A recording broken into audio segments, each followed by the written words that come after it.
morning. My name is Gray Ellis, and I'd like to welcome you to the Antonio Santiella Cigar Factory. This particular building was built in 1904. It was his third factory on this same spot. The first two burned down. So when he built this one, he bought the entire block, and he built the factory in the middle with no neighbors on either side, and the back portion was given to the city for a fire station, which is still there. There's some pictures of Mr. Santiella on our wall here. He was a very wealthy Spaniard, knew how to make good cigars, all Havana Cuban tobacco, hand rolled. And Mr. Hamburger, who was his merchandiser, knew how to sell them. They were very successful. They had 3 factories in Tampa, 1 in St. Petersburg, and 1 in Key West. Let's walk out into the warehouse and I'll show you some features of the building.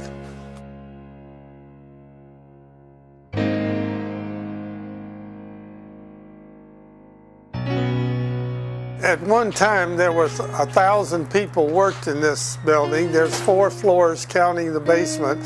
They had to keep the tobacco cool, so their idea was to have the tobacco stored below ground where it was cooler.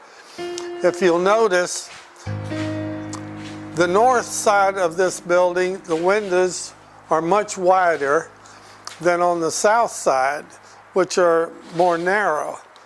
All of these factories were built the same way, running east to west.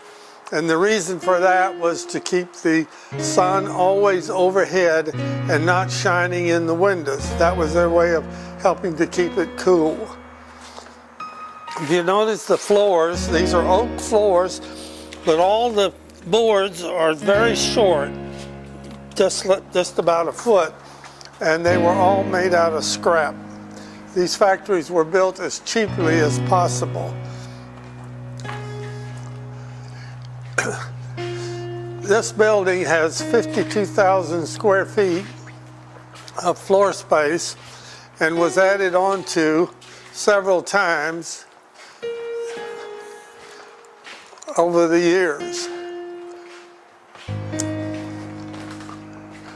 We're walking back into the warehouse.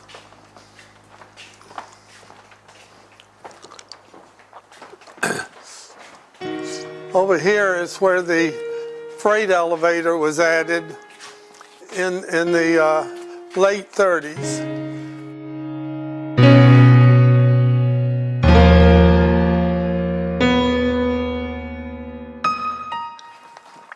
We're going downstairs into the basement.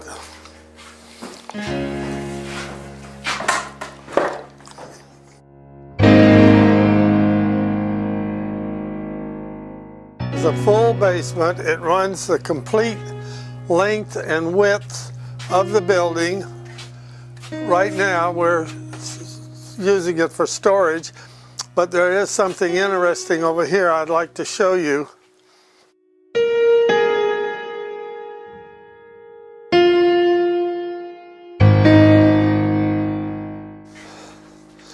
This opening in the basement is where a small cart would roll on tracks into this cement enclosure, and they would roll the bales of tobacco into this room, seal it, and then put gas in there to kill any insects that might be mites or anything that might be on the tobacco. If a mite ate a hole through the leaf, it ruined the leaf, because when they roll it into a cigar, it would not draw correctly. Therefore, they had to be very careful to keep the tobacco leaf free of any bacteria.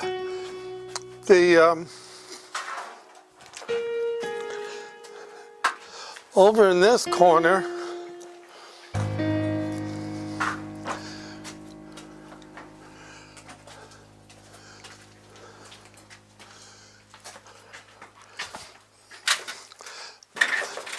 There's a concrete tub that was filled with water from up above. They would spray the hands of tobacco to keep them moist, and if a tobacco dried out, it would become brittle and crumble. Therefore, they had to keep it moist, but yet not too moist, or the tobacco would begin to ferment. Well, both sides of the basement are exactly alike. There's another tub on the other side for keeping the tobacco moist. We'll go back upstairs.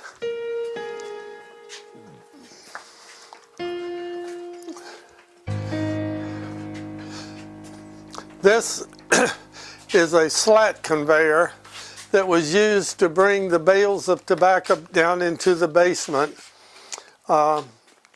where they would then be stored.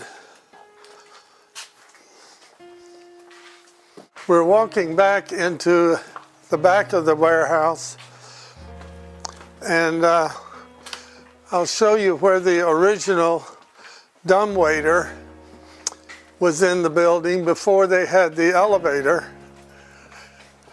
This is the original opening for the dumbwaiter, and once they had the electric elevator, they of course closed it off. But the mechanical parts for the dumbwaiter are still in the attic. They didn't bother to take them out.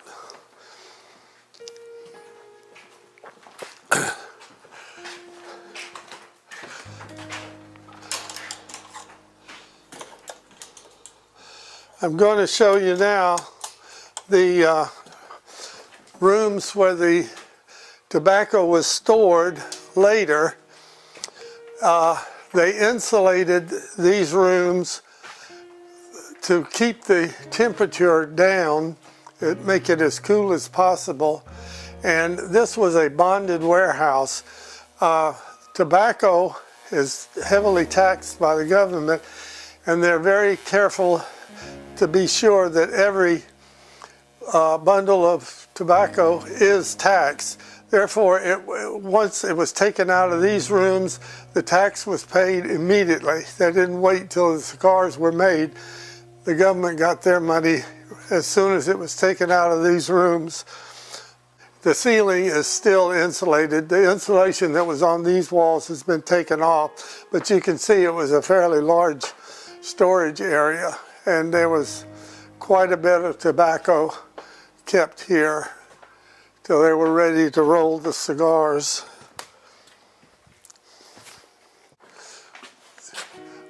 Mostly we have artists in the building today, and we have approximately between 30 and 40 artists that have studios here on the upper two floors.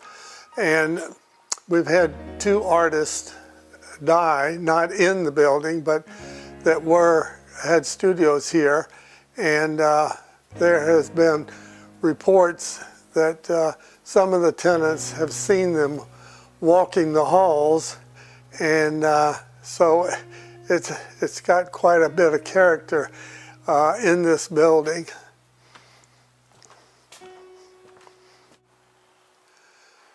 At one time, Babe Ruth would visit Tampa, and when he did, he always came to the Santiago factory to pick up his favorite cigar, which was the Optimo.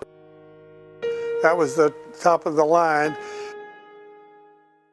And he was friendly with the manager and assistant manager, and they and another gentleman from Tampa would play golf together. They were a foursome, but he loved his Tampa cigars. These cigar workers were paid in cash. They originally came to the United States. They didn't speak English. They weren't familiar with the customs, and they would not accept paper money because in Cuba they were used to receiving their pay in gold. So they figured out that they would take silver dollars. So that's the way they were paid on Fridays.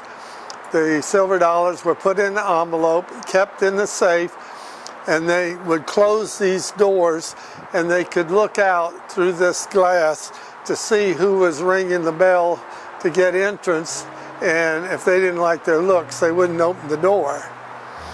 Let's go back in. I'm going to show you the safe that they kept the money in till they were ready to leave. This is the safe, and you can see there's another set of doors inside where the silver dollars in the envelopes were stored until it was time for them to be paid. Now, we've heard stories, and I'm assuming they're true, that the cigar workers here had to leave $1 under their mat at their table where they worked, which was a kickback to the manager. So they didn't have it very easy here. And if they didn't kick back their $1, not only would they lose their job, but any members of their family that also worked in the factory would lose theirs. So they were really coerced into paying that kickback. And there were a lot of children were employed here, and when the truant officer would come into the building to check, they would hide them in the restrooms till he had left. I'll show you some of the chairs that the rollers used. These were all built by the employee himself. Each one has its own character. These were found upstairs in the attic. We didn't even know there was an attic.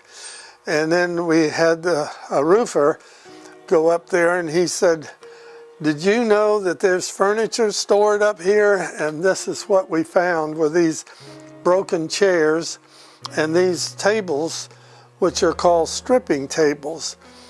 And they would strip the thick stem out of the center of the tobacco leaf, and they'd put the right side of the leaf on the right-hand side and the left side of the leaf on the left-hand side, because each side of the leaf is rolled differently in order to make it stay bound around the tobacco, the cigar. These chairs we thought were cowhide, but we found out that that's goat skin. The individual little cigar worker's house and backyard wasn't big enough for a cow, but it was big enough for them to raise a goat, which they would milk, and then they would slaughter and eat it, and of course they would tan the skin and use it for various purposes. I've got a little of the history of Mr. Hamburger, who was the merchandiser for Santiago Cigars.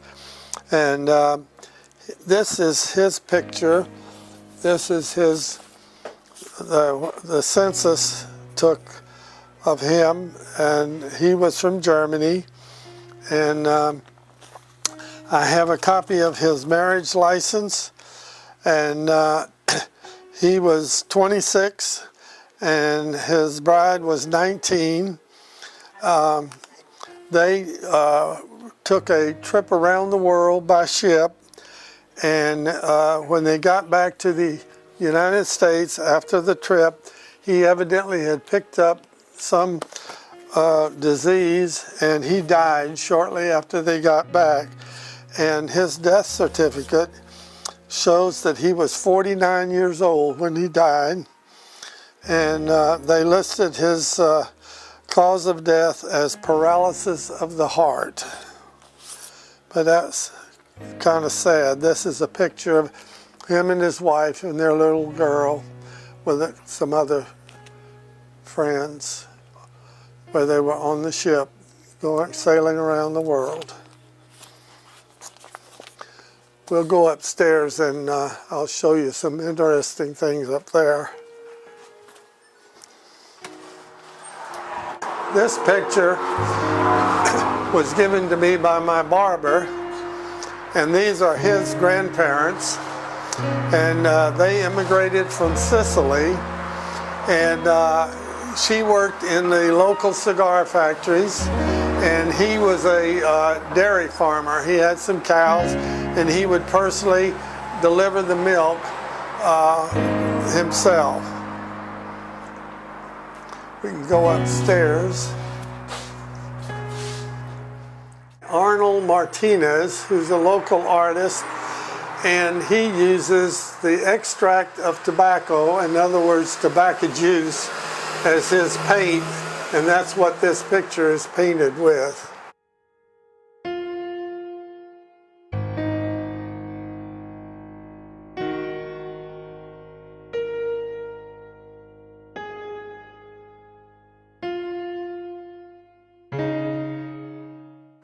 We're on the second floor, and these have been subdivided into artist studios, and some of the artwork is still out on display from an art show that was here about a week ago. We can walk down the hall.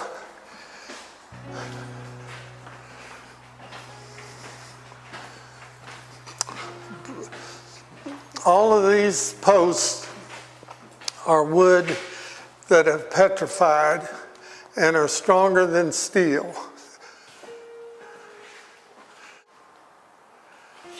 I wanted to mention the lectors who were responsible for most of the news and education of the cigar workers.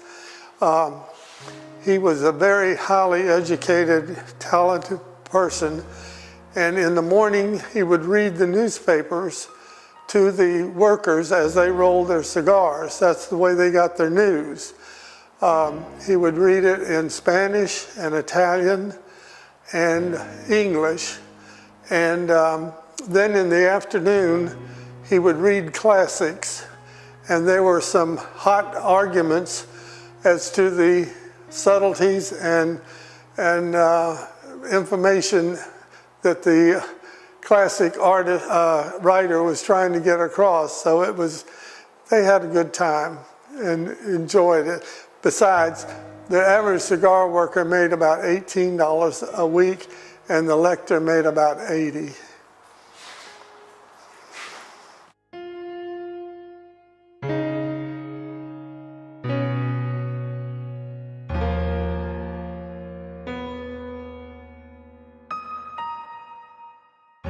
About to go into what we call our Churchill Gallery. The reason we call it that is because at one time a lady named Maria Castro worked here, and she was a very skilled roller of cigars and made cigars for Winston Churchill. She would roll them, they would be boxed and then sent to him in England. And we're very proud of her, and we're named the gallery, the Churchill Gallery, in her honor.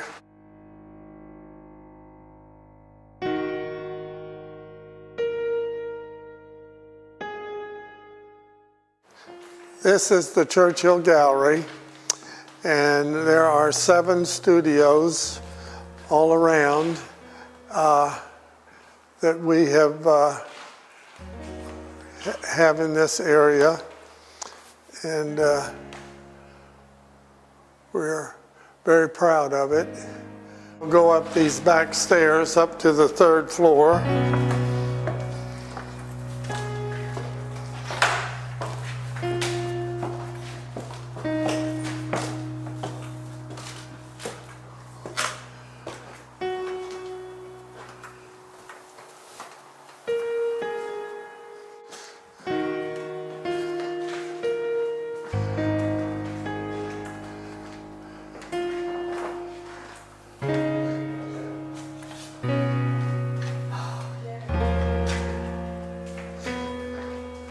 This is a Civil War painting by one of our resident artists, and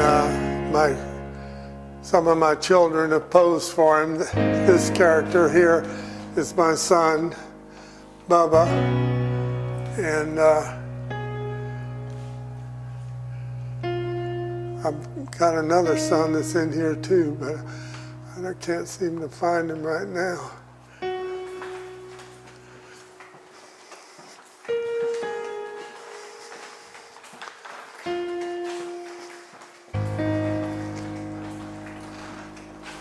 We have a lady who works here who's had several experiences with the apparitions or ghosts.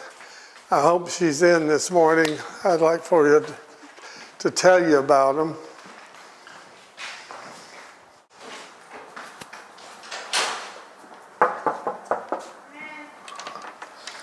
Hello. Hi, dear. We're here to ask you about your experiences. Oh, hello. This is Angela. Hi, Angela. Hi, nice to meet you. There were a couple of instances here. The first one, it's difficult to explain. You'd have to see the layout of the building. It doesn't translate well in just words, but early one morning, I was down on the other end of our office, and I was the only one here. It was about 7:30, and as you see, the floor is wood.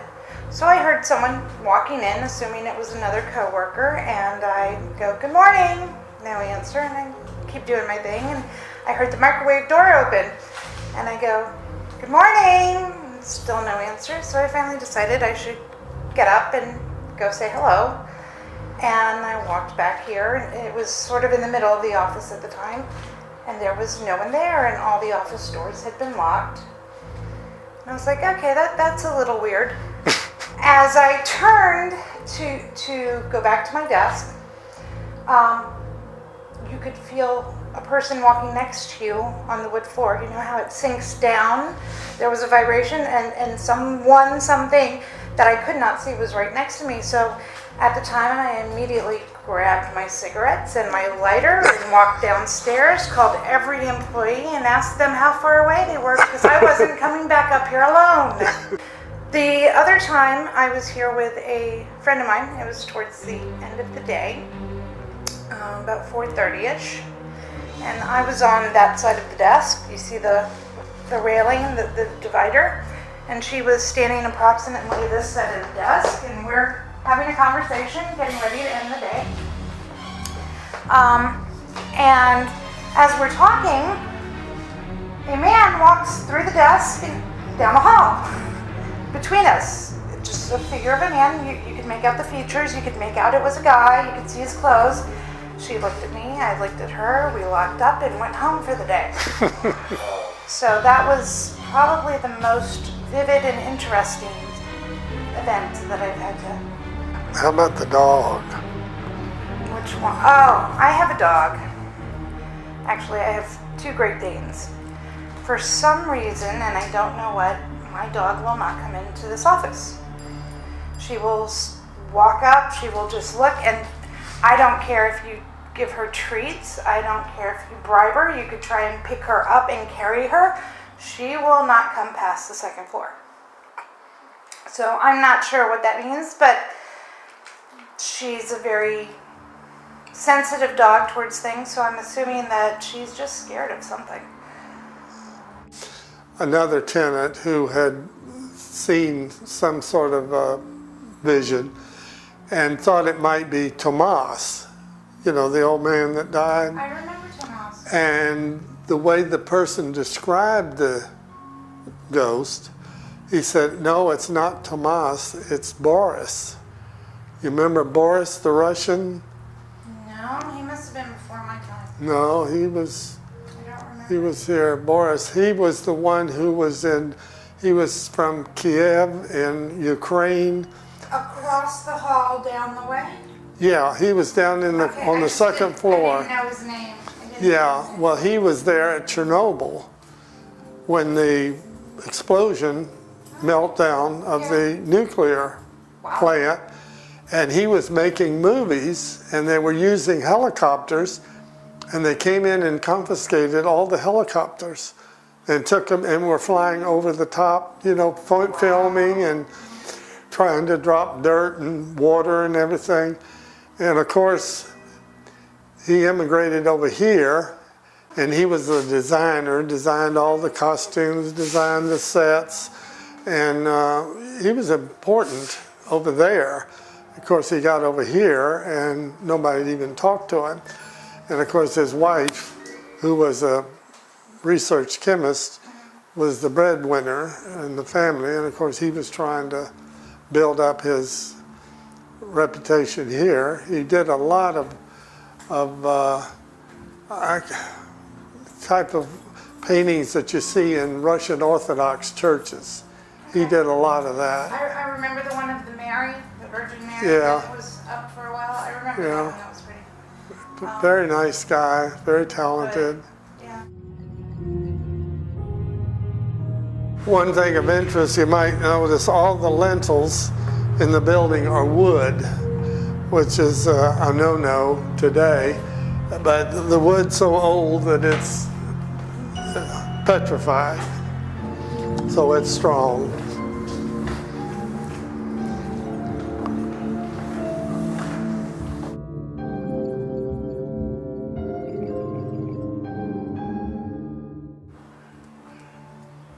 The interesting part about these buildings, most of them were made by Italian bricklayers that were imported to the United States for just this purpose. The walls are 16 inches thick with solid bricks, and the reason for that was to hold the heat out in the summertime and the heat in the wintertime. So that was their way of trying to keep these buildings cool or warm for the cigar workers.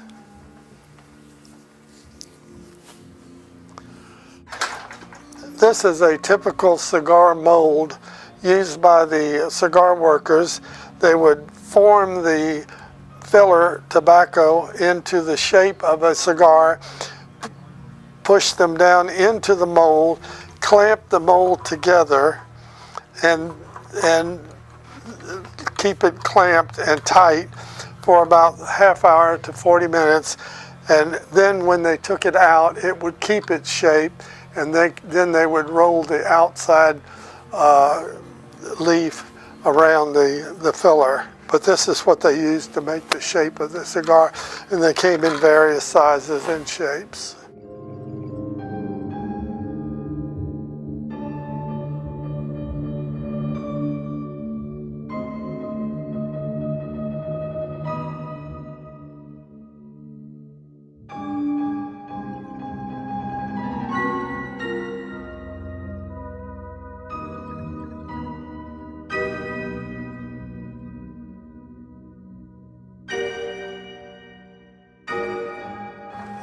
If you look real closely under the porte-cochere, that dark thing parked under there is a Model T. This picture was made in the 20s, early 20s.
Hello, cigar.com, Joshua Smelko here, and today I'm incredibly lucky to be reviewing the Fuente Opus X. This is a cigar I haven't reviewed before, but I have enjoyed many, many times. Now, before I really get into this blend, let's talk about the history and how this cigar came about. Carlito Fuente, son of Carlos Fuente, who is the son of Arturo Fuente, felt that he needed to really create a legacy for himself. So what he did was he came up with this idea called Project X. Now, his idea came about because for his own personal smokes, and this dates back to when he was in his teens, he would enjoy full-bodied, bold blends that he blended. And everyone else in the factory at the time, when they were making cigars, nothing was that strong. And so people looked at him like he was kind of, you know, a little loopy for loving this bold, full-flavored cigars. But the reason why he had such a passion for this strong tobacco is due to his grandfather, Arturo. He recalls him smoking these strong Cuban-esque blends, and so Carlito wanted to replicate that. He wanted to bring that type of blend out to the market. So Carlito took this idea of having a full-flavored, full-bodied, very Cuban-esque blend, similar to what his grandfather and father used to enjoy, and went to the factory to get it produced. Everyone called him crazy because they already had successful cigars on the market, and this was the complete opposite of what the market currently wanted. They wanted mild, medium, creamy blends, and he was going the opposite direction. Because he was so passionate about this cigar and wanted to really, really make an impact and actually change the cigar industry, he refused to allow all the current, most expert rollers in his factory to roll this cigar. He would not let them roll this cigar. So what he did, he went out and he hired 20-some rollers, all between the ages of 18 and 21, all scratch, fresh, novice people who never rolled cigars before but wanted to roll. And he took them in, and for months he trained these people, not just on how to roll cigars, but on his passion, on the history of the Fuente family, on why he was producing the cigar, why it was so important to him. He wanted everyone who had their hands involved with Opus X to have his same passion. And anyone else who thought that he would be unsuccessful, anyone else who said that his blend was too strong, he wanted nothing to do with them. So he went out and hired his own rollers and taught them himself and started rolling this cigar.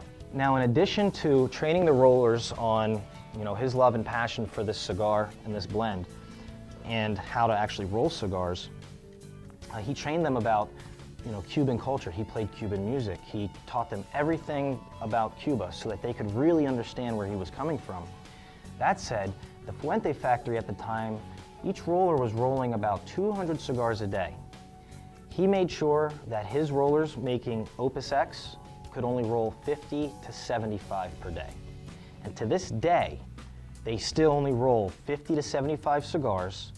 And those rollers, even though they roll less than the other rollers who roll 200 a day, the Opus X rollers still make more money than the other factory rollers because of the fact that they're working on Opus X. So right there, that just shows you how much passion went into this cigar. So in terms of the name, he named it Fuente Opus X. Fuente, that stands for father and son. And Opus is the Latin translation for the Spanish word obra, which means work of art, so truly fitting. In addition to that, he took the X from what the project was originally called, which was Project X. So that's how you got Fuente Opus X. You know, whenever you have a girl, you wanna dress her up. So that was his kind of mentality in terms of creating this incredible band. And at the time, these types of bands weren't being made. So he went out and he saw all these artists and these Cuban artists and people making these lithographs and all these crazy embossing and just paintings.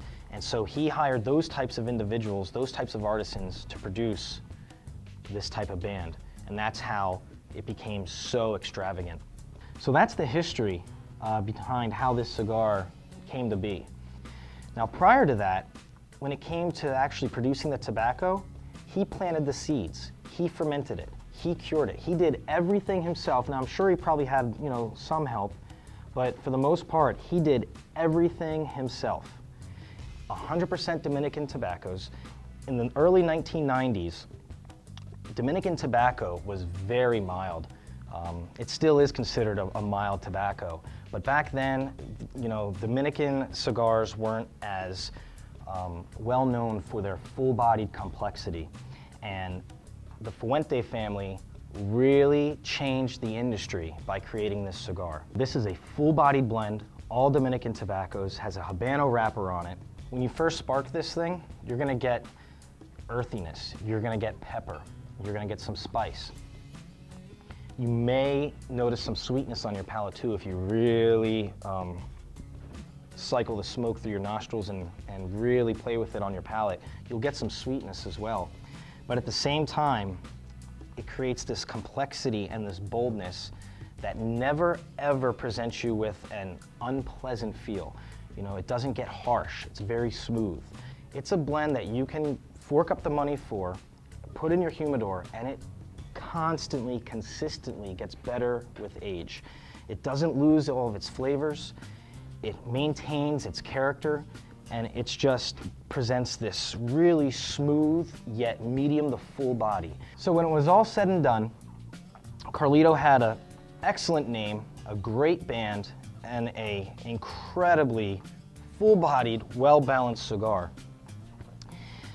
The cigar came out in 1995, and it was hit with the highest of praises, as most of you probably already know. In fact, today this is still the #1 most world-renowned, sought-after cigar blend in existence. No other cigar is sought after more than Fuente Opus X. So upon its initial release, Cigar Aficionado actually rated this cigar the highest it ever rated a cigar at the time, which was a 92 out of 100, and they nicknamed it Seeds of Hope. The biggest praise that Carlito ever received for the Fuente Opus X, after the cigar came out, he saw his competitors now producing bold, full-bodied Cuban-esque cigars, which in his mind was the ultimate praise. And to this day, right now, the industry is treading along that full-bodied train, and it still hasn't slowed down. So he completely revolutionized the cigar industry, and that's why this cigar is so expensive and so damn good, because when you pick up this cigar, you're not just paying a lot of money for the tobaccos and for the band and for the packaging. You're paying to be a part of cigar history. Whether you like this cigar or not, whether you think I'm full of whatever or not, you owe it to yourself, if you consider yourself a true aficionado or just a serious cigar enthusiast, you owe it to yourself at least once to light one of these things up. You will completely understand the moment you put this to your lips. Fuente Opus X. You need to try one.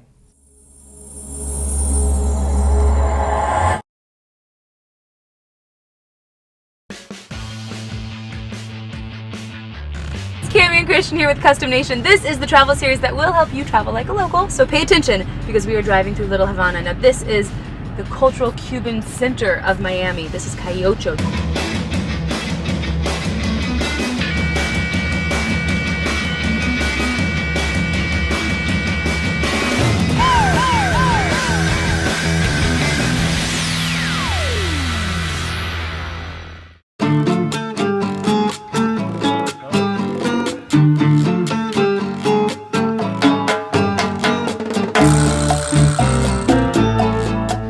Gilbert, and we're in the Little Havana Cigar Factory. This is not just any cigar factory. This is the premium of cigar factories. Exactly, we're a boutique. We have the top of the line of every single cigar, and we're also a lounge. We have beer, wine, and coffee. What makes a Cuban cigar a Cuban cigar? The way it's been aged, the way that it's rolled, the way it's grown in the soil and the seed. These ones aren't actually from Cuba, right? That's not allowed. No, yeah, since it's illegal over here. What you see over here is more Nicaraguan, Honduran, and Dominican Republic. Gilbert, as a man's man, I consider myself something of an expert in cigars. So I would like to see your freshest rolled cigar, please. That's actually actually a really big misconception. You don't want fresh. Being that it's wine, you would want something a lot more aged.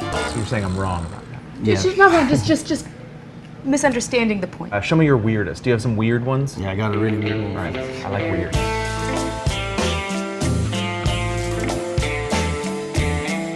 All right, guys, this is the Davidoff Special C Culebra. This is a Dominican-made cigar, and it's perfect for sharing it with a lot of friends. What if you don't have any friends? Can you just light the whole thing up and smoke all three at once? Well, I mean, if you want to choke. This would be probably really good to smoke with a with a steak after a good meal. What's the appropriate way to hold a cigar? It's honestly up to you, but I always do it in between your index and middle finger. Something Okay. like that. I want to look around a little bit. You want to see some of the other stuff? Yeah, I'm just gonna keep on talking to Gilbert. All right. See you later.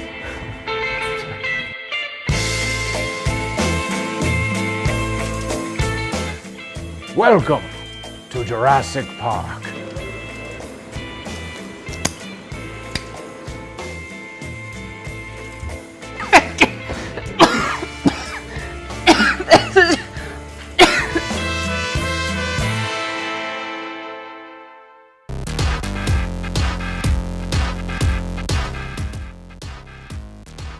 Next up on Custom Nation, these bad boys. Lick it. Lick it now. You have 5 seconds to decide.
We would be nothing without those farms. Just the quality of the tobacco that those farms produce is amazing. You know, you look at something like the Corojo seed, you just can't get anywhere else. You can't taste it. It doesn't come out that way. We've tried growing that stuff in other places. It just doesn't give you the exact flavor. Picture all the tobacco being of the exact same size. You know, you look down a row, all direction, everything's measured. There's nothing accidental when you go to these farms. And it's just really it's a testament to my father's dedication to his farms and how much he just loves being in the business.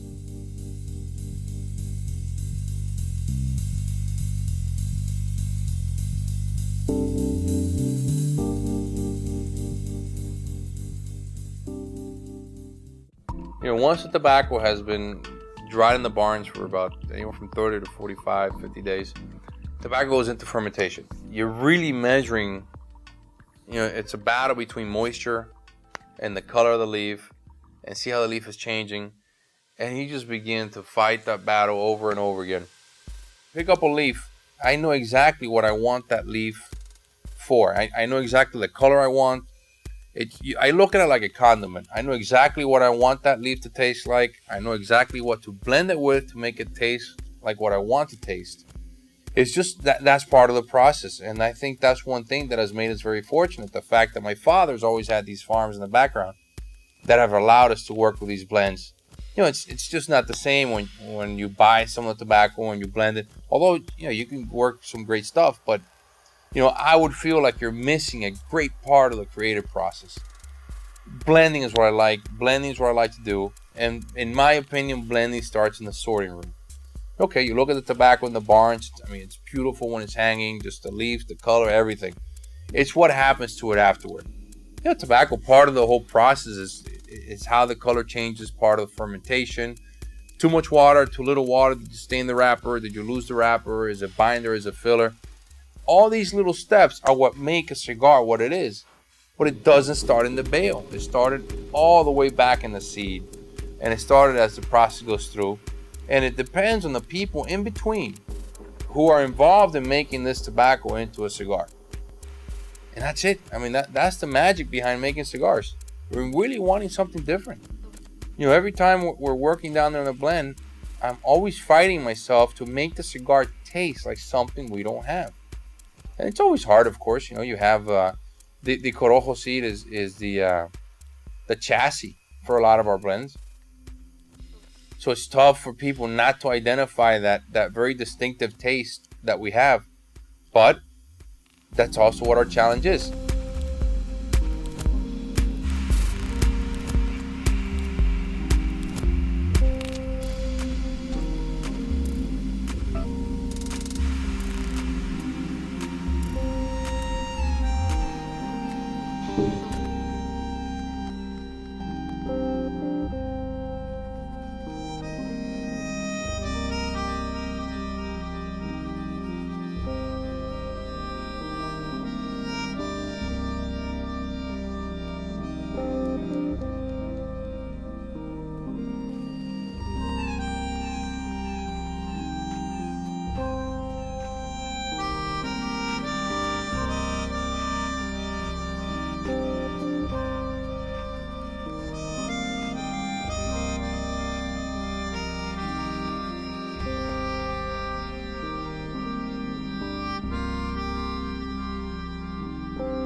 the significance of this box is so strong. I remember my father one time was working on a project called Valencia. He and Sal Fontana probably took about a whole year just to design that freaking cigar box.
I've always been a believer that the cigar needs to look the way it's going to taste, and the box is part of that as well.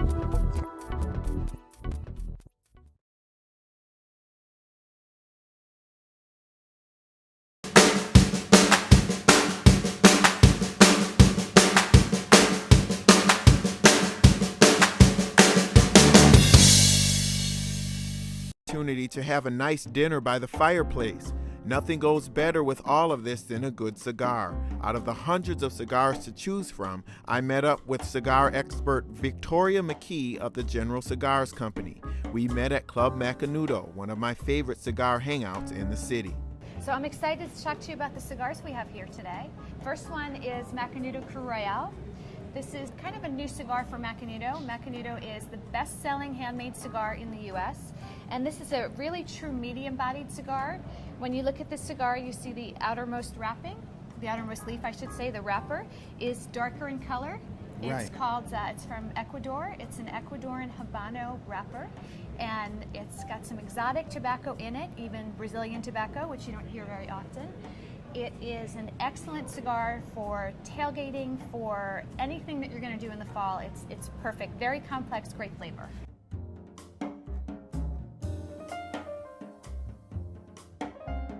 Now, a lot of the mediums bodied are usually not this dark, right? More full bodies are dark.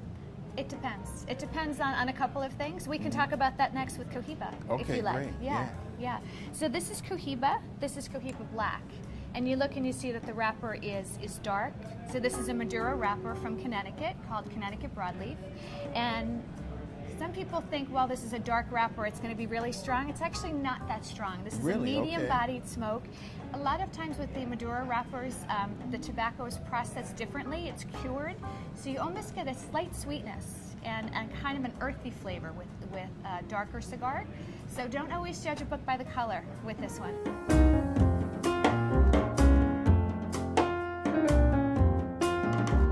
So how are you able to tell the strength of the cigar just by looking at it? Can you, or is that not possible? No, and some people I find will maybe, pick the cigar up and smell it.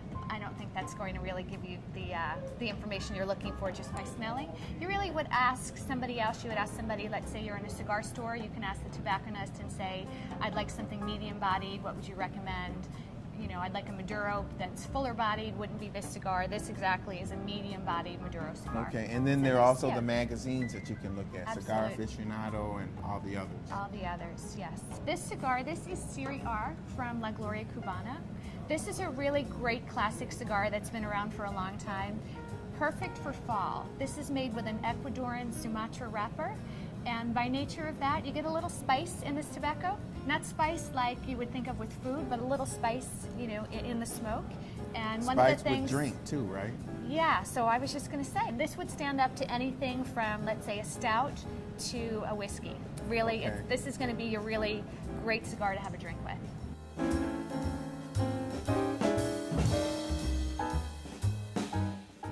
Let's check this one out. What is this? It's called Partagas 1845. This came out earlier this year and came out to rave reviews. People kind of just went crazy for the blend on this. This is also made with Ecuadorian Habano tobacco. Got a lot of flavor, very complex. This is made with proprietary tobacco and proprietary aging methods. So when you smoke this cigar, you actually get some flavor of cocoa and coffee. So it's an interesting type of smoke. Great for after dessert. I always like to say, you can have it with whatever you feel like drinking. You can have it with an espresso or you can have it with a scotch. It pairs very well with almost anything. And then we have CAO La Traviata. This came out a couple of years ago, and very much like Partagas 1845, when this cigar came out, people were going crazy for it. One of the really unique things about this cigar is that when it came out, it was the first cigar to offer an Ecuadorian Havana seed, which is in the wrapper, at an affordable price point, at a lower price point. So this cigar you could get for, $5 to $6, which is great. So I would say fall That's tailgating, really a great price. this is a great price, Yeah. and the flavor will not disappoint.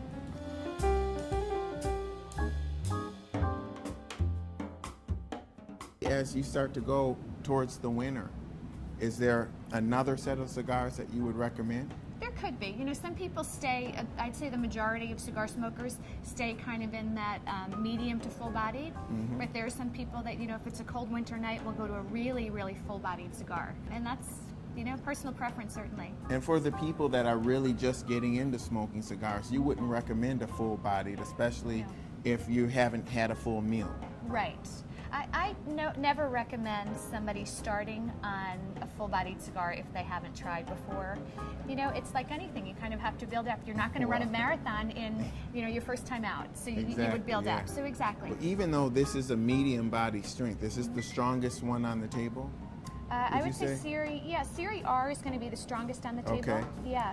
And then everything else kind of falls within that nice medium-bodied range, so it's a really accessible taste. Okay. profile. So which one would you recommend for someone who's just starting to get into cigars? Out of this on the table, I would try the La Traviata. The La Traviata. Yeah, Okay, guys. give that a shot. And gals.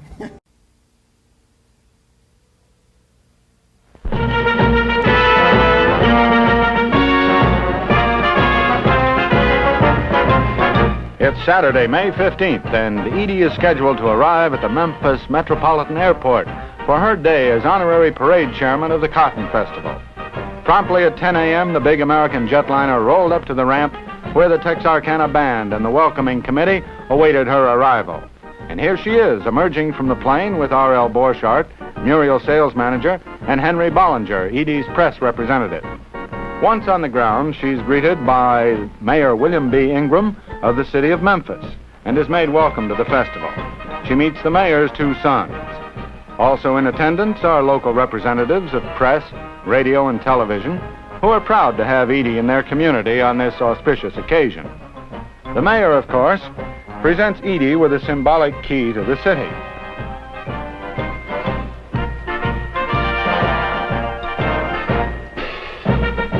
not to be outdone, our Muriel people have seen to it that the mayor is properly supplied with some of the product, as well as with a handsome Muriel lighter as a memento of the day.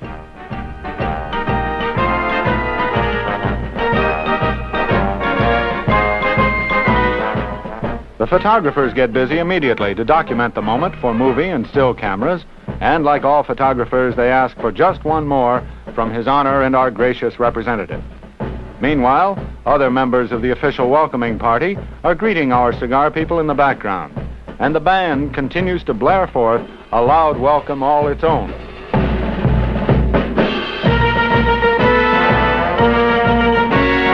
A special car for the use of our spokeswoman is lettered Edie Adams, Honorary Parade Marshal. A few final words with the mayor's welcoming party at the airport, and Edie will step into the car to be whisked off for one of her busiest days.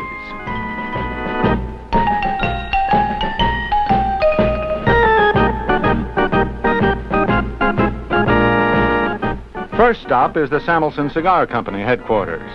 Here comes Miss Muriel with the special escort who stayed with her throughout the day.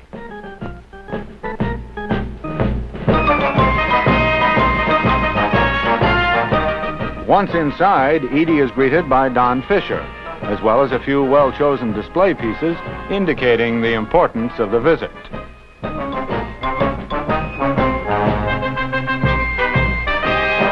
Next, in the lobby of the Rivermont Club, Edie is greeted by a complete Muriel display, and she pauses for a moment to shake hands with the manager.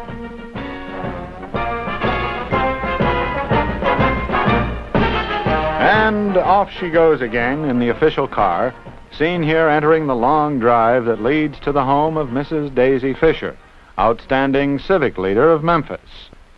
Here, too, our Muriel sales lady is welcomed by members of the Society of the Memphi, whose yellow shirts proclaim them first citizens of the city.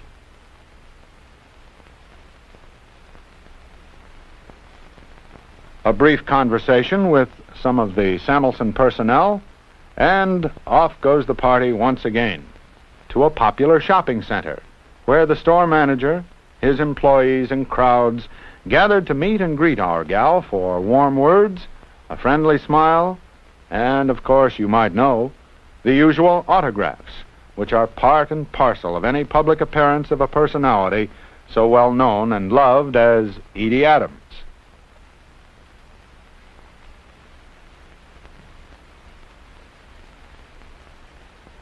Next stop, a Cat's drug outlet on the outskirts of Memphis, where Edie is escorted by our genial sales manager and the ever-present sheriff's escort. Once inside, Edie spends some time with a charming sales clerk and checks with her on the Muriel displays and the sales of the product itself. Another stop on Edie's busy day in Memphis was at the St. Jude's Hospital, where she met and talked with some of her younger television fans.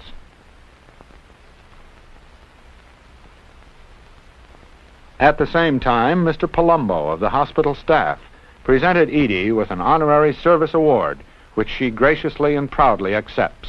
One more honor for our lovely spokeswoman. But the day is far from over, and Edie continues on, meeting people at the retail level and spreading her own brand of goodwill and charm wherever she goes. She's pleased to note the counter displays and the coverage of her visit in Memphis. Back at another drug center, Edie pauses to buy a can of hairspray, and the photographer outside calls her attention to a cardboard cutout.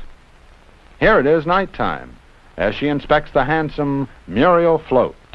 It's a long day, and she's ready for a little clowning with the photographer.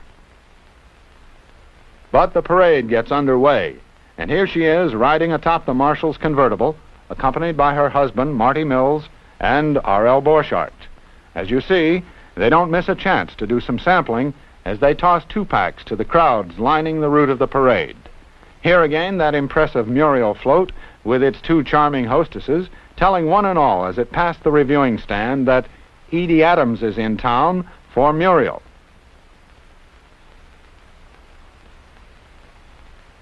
Later that evening, Edie and Marty engage in a little horseplay before attending one of the Cotton Festival balls in the Peabody Hotel. And just to show that it's not all work at these affairs, here's an impromptu chorus line of Marty Mills, Dick Borchardt, Edie, Henry Bollinger, and Southern sales manager Forrest Wolf. They've been going since early that morning, and they finally conclude Edie's day at the Cotton Festival at dinner with Mrs. Daisy Fisher. A couple of months later, Edie made 2 new commercials for us and recorded a premium album. Here's one of the commercials. For Muriel Cigars, Edie Adams with the Kirby Stone 4. Say we're mighty proud that the smoking crowd smokes Muriel fine cigars. Yeah, yeah. Every Muriel style so light and mild. Try a Muriel fine cigar. Yeah, yeah.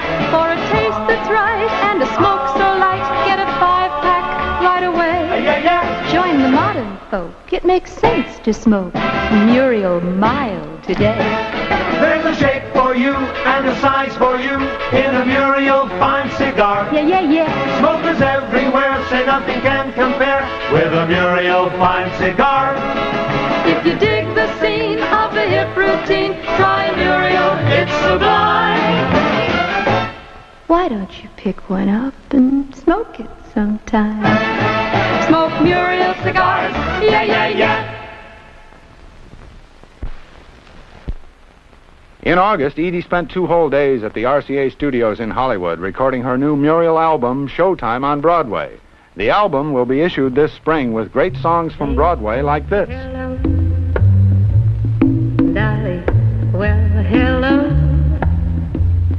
Dolly, it's so nice to have you back where you belong.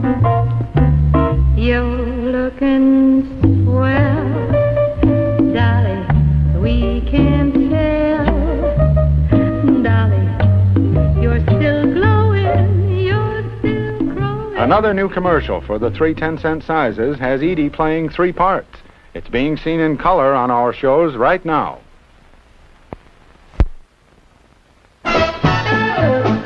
For Muriel Cigars, the Adams sisters, Edith, Editha, and Edie. We're here to entertain you from the world of movie stars. We're here to sing the praises of Muriel cigars. Corona, Magnum, Panatella Extra too. 3 great 10-cent Muriel cigars especially for you. Get the rich taste you smoke for, the mildness you hope for. So much more cigar for only 10 cents. Try Muriel Coronas, Magnum, or Panatella Extra. We'd like to have you join the crowd that's smoking mild today. Just try a pack of Muriels and you'll be on your way to greater smoking pleasure and a taste that is sublime. Why don't you pick one up and smoke it sometime? Smoke Muriel Mild cigars.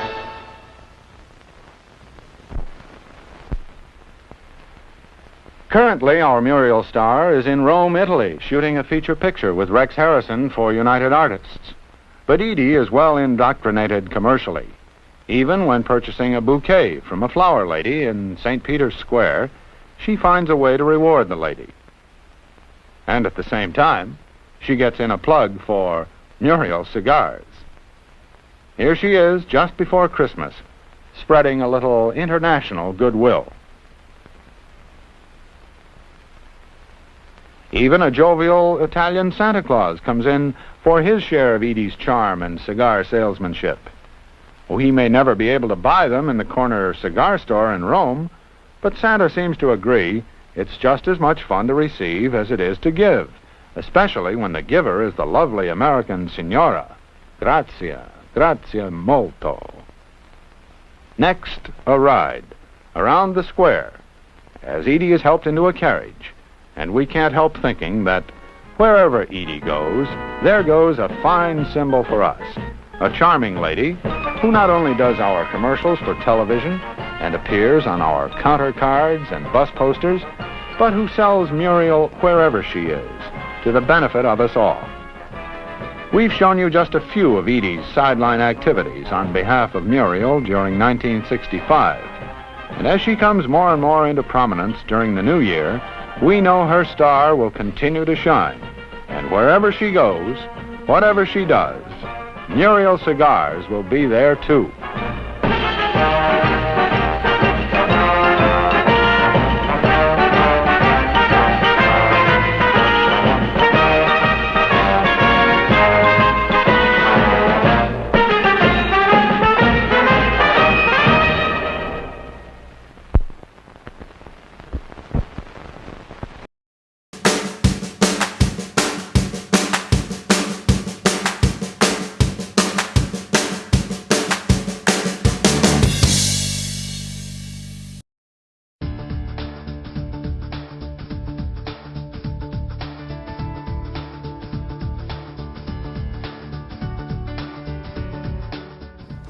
Morning, I'm David Livingston with TJ Cigar Lounge, and this is my beautiful assistant Lauren. We're here in beautiful downtown McGregor to talk to you today about premium cigars. Now, premium cigars are as much about what they are as much as they are what they're not. What a premium cigar is. A premium cigar is pure virgin tobacco. It is grown in the region north and south of the equator around the world. Now, where the flavor comes from in these cigars is from each of the different countries. So, a particular country will have a certain climate, a certain soil type, and that will give that tobacco leaf a certain oil.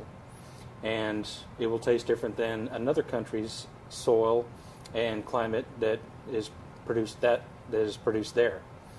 So, the combining of the different countries in the different places in the cigar gives you the different flavor profiles. So in each cigar, you have 3 different kinds of leaves. You got a binder, a filler, and a wrapper. Now, the binder is what gives the cigar its shape. The filler is what is in the middle, and the wrapper is the most important leaf, and it's the one leaf on the outside of the cigar, which gives it most of its flavor. There's some argument in the industry about how much, but for argument's sake, we'll say 70%. Okay? So the one leaf on the outside is the most important. Each of the leaves can come from the one tobacco plant. The plant can produce anywhere from 18 to 24 leaves, and you can get all 3 leaf types from the one plant. So you can have a wrapper from Nicaragua, a binder from Cameroon, Africa, and filler from Nicaragua. Okay, so the combining of all the leaves gives cigars its different flavors. So what a cigar is not. So cigars are premium virgin hand-rolled tobacco. Now, as compared to cigarettes, a cigarette is never ever touched by human hands until the customer opens a pack. A cigar, however, is never touched by a machine. It is completely handmade. It can take up to 5 years minimum just to get any cigar to market on a premium cigar. So it's a very high quality hand-rolled product. From planting it in the field to watering to harvesting, which is called priming. There are multiple primings when you go through the field. They go through and take off all the bottom leaves that look the same, and then they'll go through again and take off all the next level of leaves that look the same, and they'll do that like up to 9 times and have all those separate. So the entire process is completely done by hand. So there's no machine involved in any step of the process. From the primings in the field, through the curing, aging, fermenting, rolling, boxing, all of it is completely done by hand. So it's a pretty cool process. You compared cigarettes to cigars. Do people smoke them for the same purposes? No, actually they don't. A cigarette is designed, its purpose is created to be a nicotine delivery device. And it is enhanced, manipulated, and made for that purpose. The smoke is more acidic, so when you draw it into your lungs, the acidity of the smoke helps your body uptake the nicotine in a cigarette. Okay. A cigar, on the other hand, is the smoke is more alkaline, and it is not designed to be inhaled. It is only for the pleasure of the flavor. A cigar is used for relaxation, camaraderie, atmosphere. That's all it's used for. Okay? So you'll draw it in and blow it out. It's all about exciting the palate. Okay. So on your tongue, you've got the sweet, sour, salty, savory, and the bitter, and the spice receptors in the back. And each cigar is designed to excite different areas. Okay? Some are a little more spicy, some are a little more smooth. You know, it depends on each individual person. That's why we tailor the cigar to the person depending on what their likes and dislikes are. For instance, we would ask a person, you know, do you like pastas that are a little more bland? Do you like Mexican food that's kind of spicy? Or do you like steaks that are heavy and stuff like that? So which one would you like? I like Mexican food. I like a little bit of spice. Okay. Well, that takes us into a certain kind of cigars. Well, like the sun-growns and something with kind of a spicy hint to them. Okay, and if you haven't smoked cigars very much or not used to them, then we don't want something that's going to overpower you. Now, there is nicotine in the cigars. As a matter of fact, the nicotine level denotes the full-bodiedness of the cigar. Okay, but even the fermentation process and the curing actually lowers the amount in that. So any nicotine that you would get is passive. Okay, so they're not designed to be smoked for the nicotine. Does the color have anything to do with the cigar? Well, actually it does. There is a difference. As a matter of fact, I can show you these. In basic terms, there are two different colors. One is a Maduro. Maduro in Spanish means mature, and there's natural, or EMS, English Market Selection. So both of these are the exact same leaf, okay? But this one, the darker one, was actually aged a little longer on the plant, getting a little more sunlight, which crystallizes the sugars and kind of concentrates the oils. So the flavor in a Maduro is going to be a little more full, okay? But it might be just a little sweeter as well, okay, because the sugars and stuff are a little concentrated. But the fullness sometimes scares away a lot of first-time smokers. But the Maduro is actually a pretty good smoke if you like something that's a little heavier. So the natural is what most people go with. For instance, the 18, we would go with something like a Connecticut shade wrapper. And I like suggesting the 18 to first-time smokers because it has a double Connecticut shade wrapper on it. Anything in this humidor that has a wrapper of Connecticut is a nice smooth tobacco, or it's a nice smooth cigar. So what the Cusano 18s have done is they have used a Connecticut shade wrapper as a binder, and that wrapper was aged for 18 years before they put it on this cigar. So that's why they call it a Cusano 18. And then they put another Connecticut wrapper on the outside. So this is a very